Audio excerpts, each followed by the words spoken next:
कुछ तस्वीरें ऐसी सामने आती हैं जो हमें शर्मिंदा करती हैं। हम ऐसी कुछ तस्वीरों की बात करेंगे, चाहे वो जनता से जुड़ी हो, प्रतिनिधियों से जुड़ी हो या फिर अधिकारियों से। किसी ने भी अब तक अपने सुखों को त्याग नहीं किया। जहां जिसको मौका मिलता है वो यही संदेश देते हैं कि सामने आओगे तो झुकना ही पड़ेगा। विश्व योगा डे पर देश भर के लोग सिर के बल खड़े हो गए। स्वास्थ्य के चिंता के आगे सब कुछ भूल गए। ये भी भूल गए कि अभी तो योग मैदान से पसीना बहाकर बाहर आए हैं और शरीर का हर पुर्जा बखूबी काम कर रहा है।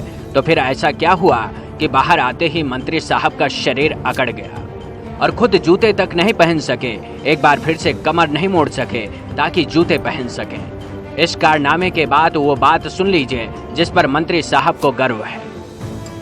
यदि कोई हमारा भैया भतीजा कोई परिवार का व्यक्ति हमें यदि जूता पहना दे तो ये तो हमारा वो देश है जब भगवान राम के खड़ाऊ का भरत जी ने 14 साल राज किया था। आपको तो इस बात की तारीफ करनी चाहिए।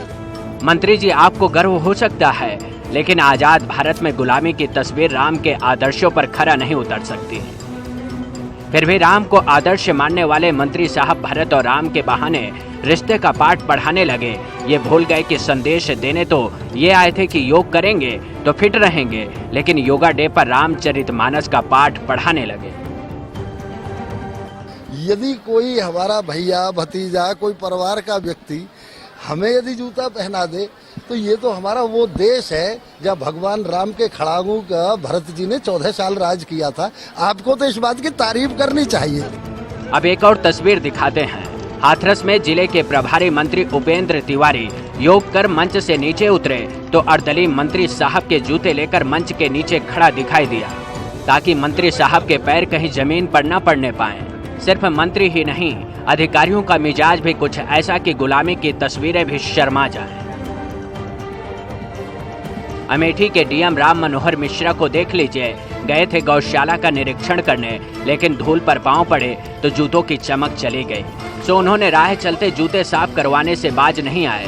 अब तस्वीरें सबके सामने हैं। वैसे मंत्रियों को अपने कारनामे पर गर्व है क्योंकि वो राम से प्रभावित हैं और राम मनोहर मिश्रा अमेठी के डीएम हैं। सो उन्हें अपने साहब होने का गुमान है।